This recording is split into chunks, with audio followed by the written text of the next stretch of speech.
حوصلہ اور صداقت۔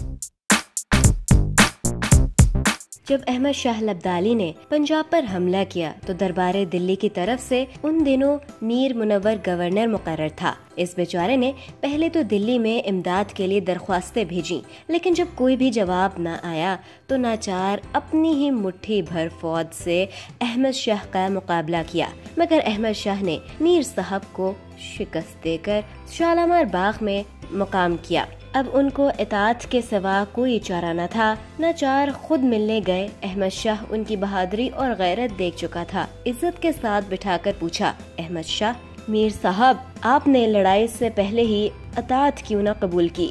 میر منور، صرف اس لیے کہ جو میرا آقا ہے اس کی مرضی کے بغیر میں ایسا نہ کر سکتا تھا۔ احمد شاہ، پھر آپ کے مالک نے آپ کی امداد کیوں نہ فرمائی؟ میر منور، اس نے خیال کیا ہوگا کہ امداد کے بغیر ہی میں آپ سے بخوبی نبٹ لوں گا۔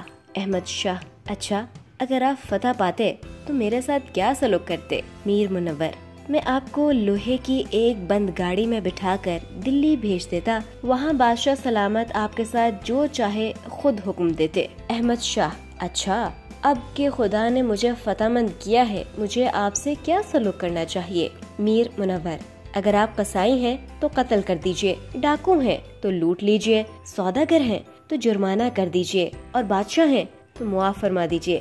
میر صاحب کی رست بازی اور حاضر جوابی سے احمد شاہ اتنا خوش ہوا کہ 1.25 لاکھ کا خلعت دے کر اپنی طرف سے بھی انہی کو بددستور پنجاب کا گورنر مقرر کر دیا اور کچھ سالانہ خراج پر صلح کر لی۔ واقعی حوصلہ اور صداقت بڑی چیز ہے۔